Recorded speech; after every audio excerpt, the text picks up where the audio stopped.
Hugo Manoukian, Ariel Manoukian, bonjour. Vous êtes Bonjour. respectivement président fondateur de MySuccess et directeur général, coach référent chez MySuccess.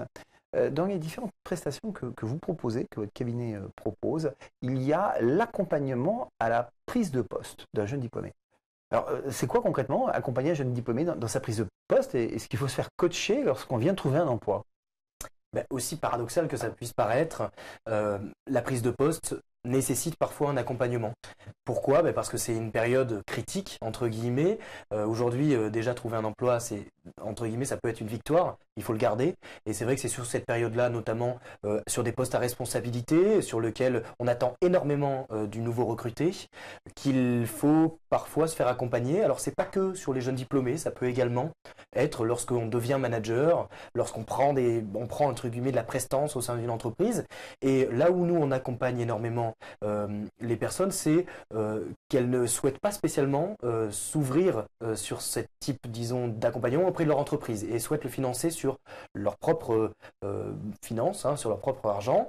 Et en gros, viennent nous voir afin qu'on les accompagne sur X séances pour construire leur nouveau positionnement dans leur nouveau poste. Et ça peut être une demande aussi des entreprises qui souhaiteraient accompagner leurs salariés sur une prise de nouveaux postes? Complètement, effectivement, la demande existe et elle est encore moyennement développée, mais de plus en plus dans les grandes sociétés, dans les moyennes et de plus en plus dans les petites, ça se fait. C'est que chaque fois qu'on change de fonction, on change de dimension, il y a une conduite du changement à opérer. On ne s'en aperçoit pas forcément, mais effectivement, il y a un certain nombre de points sur le plan rationnel, voire émotionnel qui arrivent.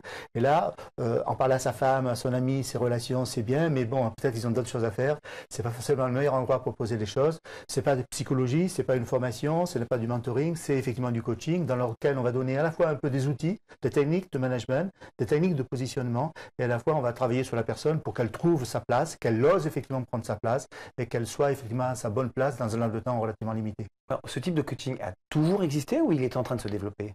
Il se développe de plus en plus aujourd'hui, on le voit au travers de mon parcours pour avoir fait ça depuis plus de 15 ans sur l'approche un peu traditionnelle présentielle. Je l'ai vu monter en puissance et aujourd'hui on veut vraiment l'ouvrir, le démocratiser, le simplifier, faire en sorte que chacun puisse réussir sa vie, même si la vie n'est pas un long fleuve tranquille, et que ce soit aussi bien sur le plan des particuliers que des entreprises, offrir ce service au plus grand nombre, et y compris au RH, puisqu'on est en train d'ouvrir une nouvelle plateforme qui va donner lieu à une vraie révolution sur le plan de l'évolution de la formation et du développement des compétences. On aura sûrement l'occasion d'en reparler plus tard. Messieurs, merci. Merci.